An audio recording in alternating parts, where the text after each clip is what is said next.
Então, lembrando que vocês estão sendo gravados, vamos cuidado com o que se falar, o que escrever, tá bom?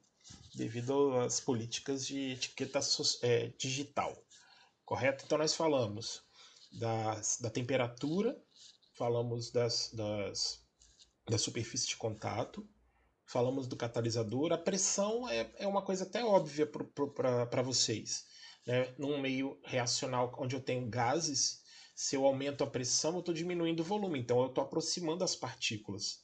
Então, um aumento da pressão até o limite, né, vamos dizer assim, possível, eu consigo acelerar uma reação química. E às vezes a pressão está muito associada à temperatura, então é bem tranquilo quanto a isso. Então a gente vai falar agora da influência da concentração dos reagentes. E essa influência ela vem em cima de uma questão chamada lei da velocidade. Eu vou comentar algumas coisinhas aqui, mas é super tranquilo quanto a isso. A gente consegue escrever essa relação que as concentrações têm a partir de uma expressão matemática. Gutenberg, Ward... Ixi, esqueci o nome dos cientistas. Depois eu falo direitinho. Perdão, senhores, onde quer que vocês estejam. Então a gente considera o seguinte. Gutenberg e Ward, mas não lembro. É isso, é a pronúncia que está errada. Mas olha só, vamos lá. Deixa eu pegar a caneta preta aqui. Numa reação hipotética, A mais B dando C, esse A minúsculo, B minúsculo e C minúsculo são os coeficientes da reação, né? Seria a proporção reacional, estequiométrica, quantitativa. A gente tem como lei da velocidade o seguinte, que a velocidade dessa reação ela é igual a K, que é uma constante específica para aquela reação. Então, nas condições ideais, melhor temperatura, melhor pressão, melhor estado físico, blá blá blá. E aí eu tenho uma relação entre os reagentes, proporcional. Então a gente fala que é o produto da concentração dos reagentes. Aqui eu botei AB, mas se tiver mais algum reagente ele entra, teoricamente, elevado a um alfa, a um beta, a um teta, a um valor que a gente está chamando aqui de ordem de reação. O que é essa ordem de reação? É um fator numérico, é um expoente, obviamente, que vai indicar para a gente o quanto cada reagente interfere na reação. Correto? A gente vai fazer umas análises aqui e aí vocês vão entender onde eu quero chegar. Correto? É óbvio que em alguns casos fica claro para a gente que um reagente ele vai interferir muito mais. Por exemplo, nesse primeiro caso, né? Nas reações químicas em que uma única etapa, né, que ocorre em uma única etapa, direto, né, A e B dando C, e que não trazem para a gente, não indicam para a gente alguma informação experimental de como essa reação aconteceu. Elas são chamadas então de reações elementares, que é apenas para as questões de estudo, questões de didática mesmo. Então, nesse caso, quando eu não tenho informação experimental e é indicado para a gente que a reação ocorre em uma única etapa, as ordens, nesse caso, vão ser os coeficientes estequiométricos, lá da reação balanceada. Então, por exemplo, o anterior seria a concentração do reagente A elevada ao seu coeficiente, que a gente tira lá da reação, multiplicado pela concentração de B, elevado ao coeficiente daquele reagente. Tranquilo quanto a isso? Eu acho que isso aqui é fácil. Aí vem a questão do segundo caso, tá? Aí aqui vocês podem perguntar caso tenha algum problema. Quando uma reação química ela vai ocorrer em mais de uma etapa, beleza? E não tem informações experimentais, tá certo? Aí elas são ditas como reações não elementares. Mas aí como é que eu vou saber que a reação ocorre em mais de uma etapa? Vai aparecer escrito pra gente, né? Vou trazer igual o exemplo que vai aparecer aí agora. Então eu tenho uma reação global, que seria a reação elementar, se ela ocorresse em uma única etapa. Essa reação seria a reação do NO2 com CO, produzindo CO2 e liberando NO, certo? E aí que ele está falando que ocorre em duas etapas, uma primeira e uma segunda etapa. Então, está acontecendo uma primeira etapa e uma segunda etapa. E aí ele disse pra gente que a primeira etapa é chamada de etapa lenta e a segunda etapa é chamada de etapa rápida. Diz pra mim, O que você entende por algo lento e algo rápido?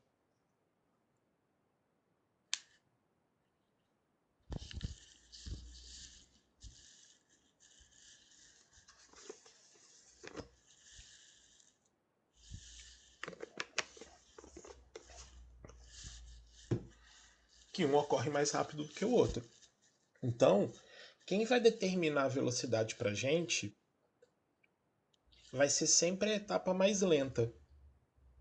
E é nela que a gente vai observar os reagentes para poder tentar, de alguma forma, obter uma velocidade maior dela, correto? Pensa o seguinte, vai ter uma corrida, seja de carro ou uma maratona. Quando que essa corrida acaba? Quando que ela chega ao final? É quando o primeiro chega? O mais rápido chega? Aí na hora que ele chega a corrida acabou? Não. A corrida, a prova, continua acontecendo até que o último chegue.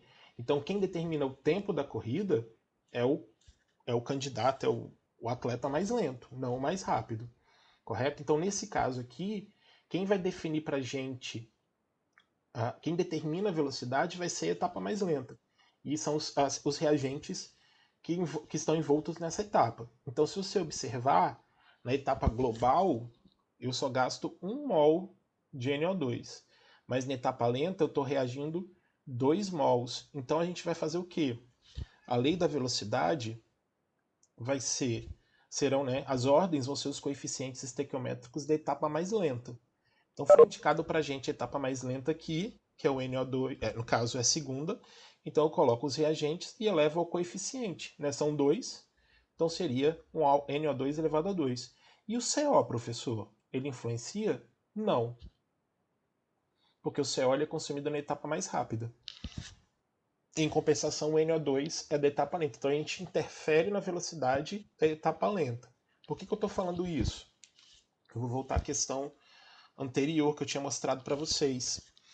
Fica quase subentendido que em todas essas questões aqui eu estou usando um catalisador, porque ele fala de catalisador em quase todo tempo, correto?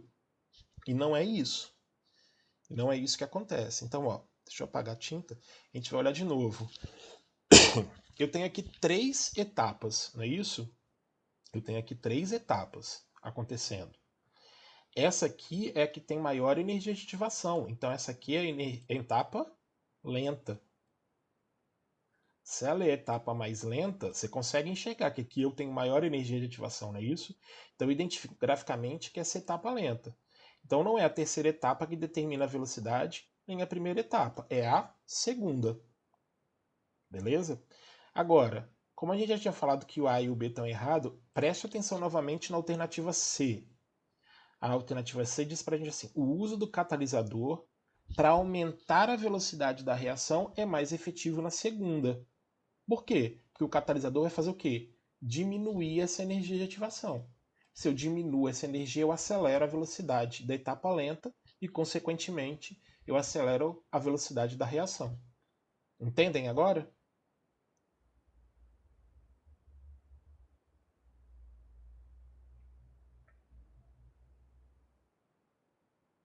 Porque aí, na verdade, o que, que acontece? Se você é uma pessoa, se você é o responsável em, em estudar a cinética, né, as questões, etapa lenta é sempre a segunda? Não. Etapa lenta, ou ela aparece escrito lenta, ou você identifica no gráfico aquela que tem a maior energia de ativação. Tá? Então o que acontece? Se eu vou interferir, se eu vou gastar mais algum reagente nesse tipo de reação, é preferível que eu invista o meu mecanismo para acelerar a reação dentro da etapa lenta, para tornar ela mais rápida, já que as duas etapas já são vistas como mais rápidas. Então acelero um pouco essa etapa lenta e é ali que eu vou entrar com o meu aporte, com reagentes e vou mexer ali para tentar acelerar a reação. Tá certo? Perguntas?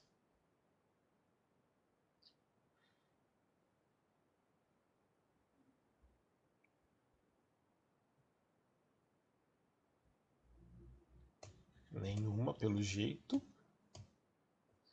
Então a gente estava falando aqui, não é isso? que quando eu tenho mais de uma etapa, vai vir escrito pra gente. Vai falar assim, ó, essa é lenta, essa é rápida. Essa corre num tempo 20 segundos e nessa ocorre num tempo 50 segundos. 50 segundos é mais lento do que 20. Então é a lenta que vai determinar pra gente. Num gráfico, é isso, ela vai ter maior energia de ativação. Então eles podem trazer. A energia de ativação dessa reação é 100 kJ, da outra é 500 kJ, energia de ativação maior, demora mais tempo para a reação começar. Então ela é a etapa mais lenta. Tá? Nesse caso, então, aqui a etapa lenta são 2 mols de NO2, então fica a concentração de NO2 elevado a 2, porque é o coeficiente da etapa lenta. Beleza? Podemos continuar?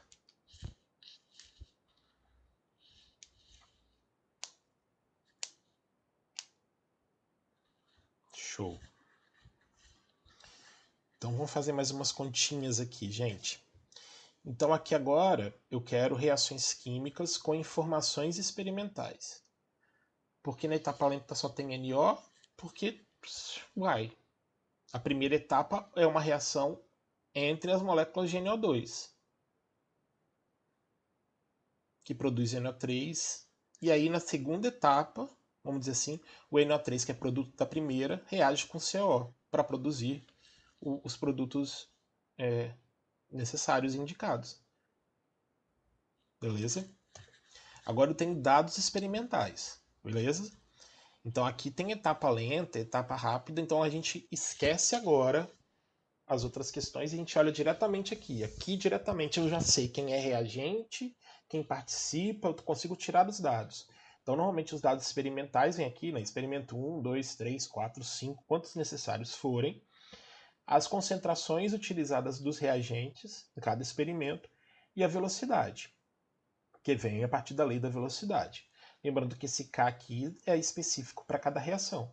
Ou o problema te dá o K, ou você tem que calcular. Eu acho mais complicado hoje em dia, para o tipo de prova, eles pedirem para calcular alguma coisa do tipo. Mas chegar na lei da velocidade, sim, poderia. Então, olha só, como é que você vai fazer?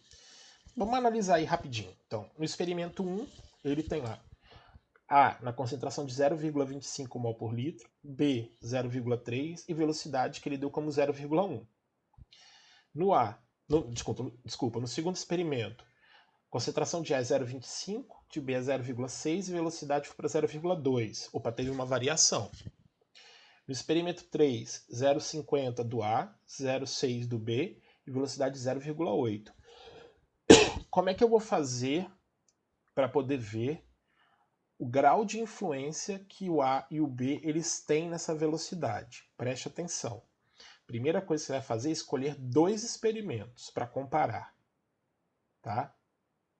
Desses 2, você vai ter que escolher que a concentração de um reagente não se altere e a concentração do outro reagente se altere.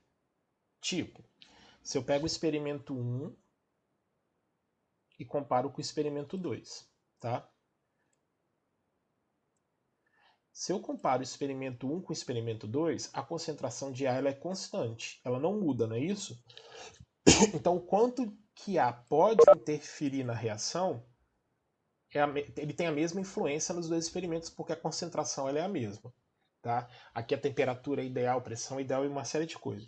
Mas você observa, dá uma olhada aqui, ó, que a concentração de B do experimento 1 para o experimento 2, ele aumentou 2 vezes, não foi isso?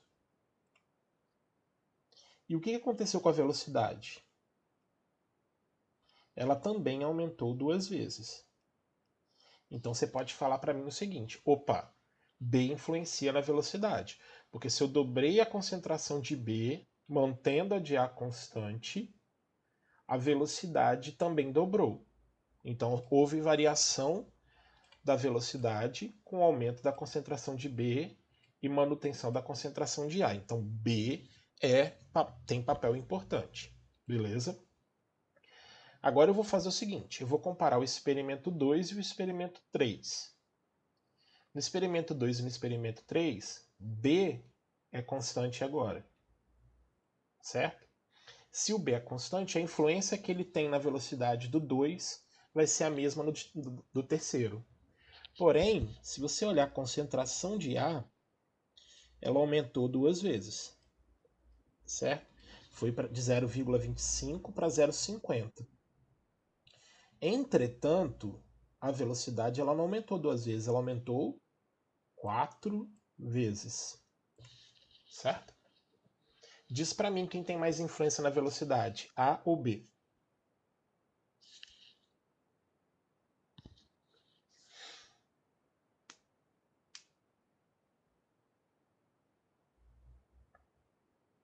Pois então, único aluno, você consegue observar experimentalmente, por isso que a questão experimental é muito bacana de avaliar nesse quesito. Eu consigo ver quem é o reagente que influencia mais. Se esse reagente que tem maior influência, é ele, por exemplo, que me serve de indicativo para aumentar a concentração. Se eu aumentar a concentração de a velocidade de desaparecimento de A vai ser muito maior e a velocidade da reação, consequentemente, também será. Eu vou facilitar o consumo de B. O que a gente falta é descobrir quem é alfa e quem é beta. E aí é simples. Vocês estão vendo os números que eu multipliquei aí, que eu indiquei? Aumentou 2 vezes. Não é isso?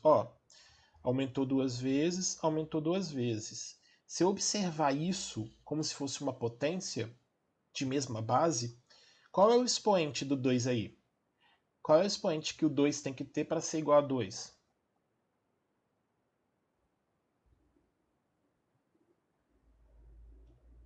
2 elevado a x é igual a 2, não é isso?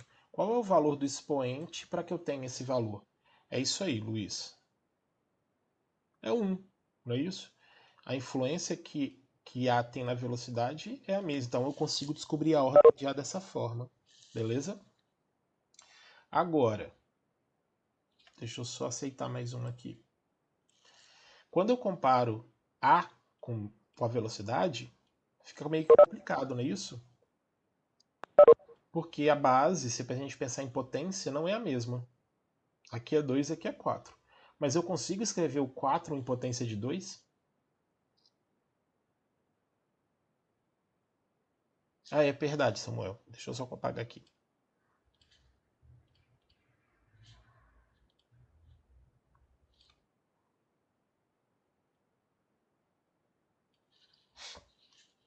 E aí, gente, eu consigo escrever 4 tendo como potência a base 2?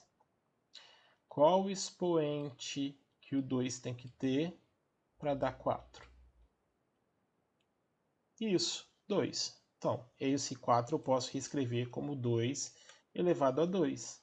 E aí que o expoente é a ordem da reação. Então aqui eu leio a lei da velocidade, que a velocidade ela depende, obviamente, de um valor, de uma constante, mas principalmente da concentração de A, que tem ordem de influência 2, e da concentração de B, que tem ordem de influência 1. Então A tem mais influência na velocidade do que B. E aí a gente trabalha em cima do A. Vou gastar um pouco mais de reagente e por aí vai, beleza? Deixa eu fazer um outro exemplo com vocês então, para a gente começar a fixar. Vamos lá. Essa reação química tá aqui no quadrinho, ó. Essa aqui, NO mais O3, dando NO2 mais O2, tá? Estudo feito em laboratório do comportamento cinético de uma reação que contribui para a diminuição da camada de ozônio da atmosfera. E a gente tem esses dados agora em 5 experiências, tá? E aí eu quero descobrir a lei da velocidade. Então só são 2 reagentes, o NO e o O3. De novo, a gente escolhe 2 experiências onde a concentração de um dos reagentes permanece constante e a do outro varia. Eu posso escolher a 1 e a 2?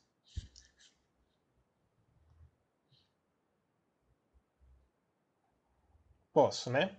Mas eu não quero, tá, Samuel? Eu quero complicar um pouquinho. Eu vou escolher a 1 e a 3. Mas eu vou fazer com a 3 mesmo, que é para poder... Poderia, mas é difícil enxergar ali, né? 3 para 6 dobrou, não é isso? 3 para 6 dobrou?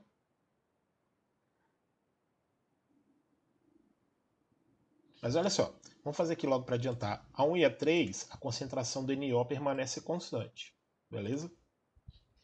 Mas a concentração de ozônio passou de 3 para 9.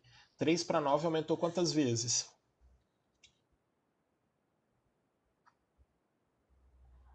Aumentou 3 vezes, não é isso, pessoas? E a velocidade? 0,66 vezes 10 elevado a menos 4 foi para 1,98 vezes 10. É só você dividir a velocidade do maior pelo menor.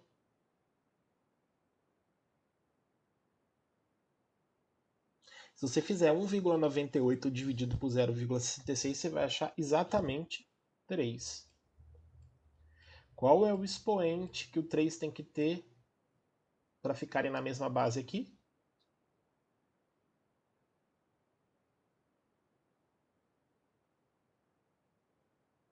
1. Então a ordem de influência do ozônio, né, vale 1. Beleza? Deixa eu pegar uma outra caneta agora. Beleza.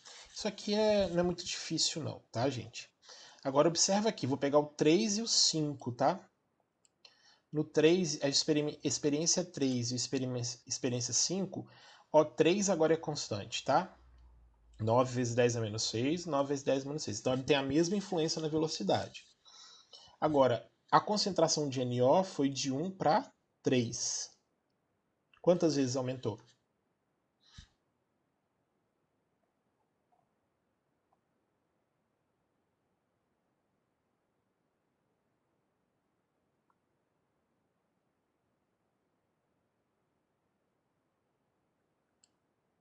Tem gente dormindo aí, hein? Tinha gente que participava mais, hein?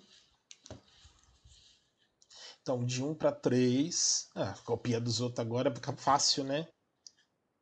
Então, de 1 para 3, aumentou 3 vezes. E 1,98 vezes 10 a menos 4 para 5,94 vezes 10 a menos 4. Quantas vezes aumentou? Alan, é só fazer 5,94 vezes 10 a menos 4 e dividir por 1,98 vezes 10 a menos 4. Quanto dá?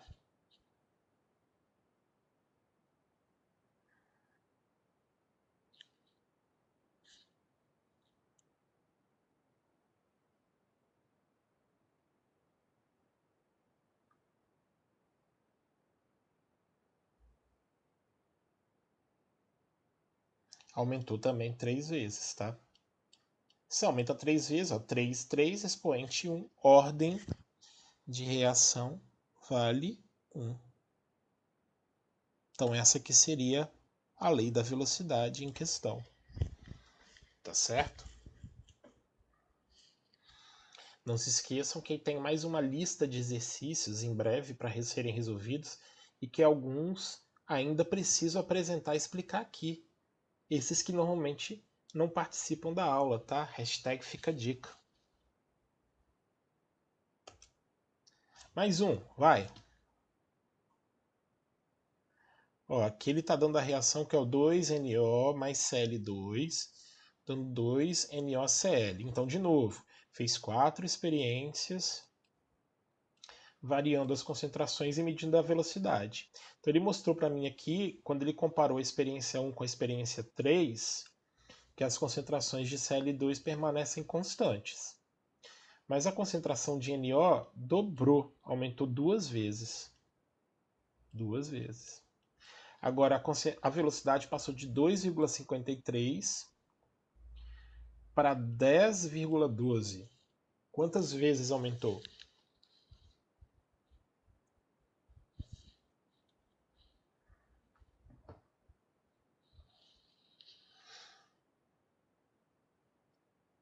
É só fazer 10,12 vezes 2, exatamente, 4 vezes. Por isso que ele colocou aqui, ó, 2 ao quadrado. Que é para facilitar. Então, elevado a 2, a ordem de influência do NO é 2. E o do cloro é 1. Porque, ó, comparando a primeira com a segunda, NO permanece constante e ele dobrou a concentração do Cl2, foi de 0,1 para 0,2. E a velocidade passou de 2,53 vezes 10 a menos 6 para 5,6 vezes 10 a menos 6. 10 a menos 6 você corta. Então, ó, 2,53 para 5,06, você aumentou duas vezes. 2 elevado a 1, ordem 1. Aí, só para a gente encerrar, aqui tem tinha um negócio para comentar. Então a gente fala assim, por exemplo, se eu tenho essa lei da velocidade aqui, do NO vezes o O3, ordem 1, ordem 1. Aí a gente fala que a reação é de ordem 1 ou de primeira ordem para o NO, ordem de reação 1 ou de primeira ordem para o O3, e aí a ordem global é só somar os números que estão em cima, é só somar as ordens dos dois. Então a gente diz que a reação tem uma segunda ordem global, né? Tem uma influência ali de igual a 2, que no caso é de ordem 1 para o NO e de ordem 1 para o O3. No caso da reação lá do NO2 e do Cl2, é de segunda ordem para o NO e de primeira ordem para o Cl2. Então eu já identifico ali que eu tenho uma influência maior do NO do que do Cl2. E a ordem global você vai somar os dois números, então, as duas ordens, então dá uma reação de terceira ordem. E aí, beleza, tranquilo, show de bola. Perguntas?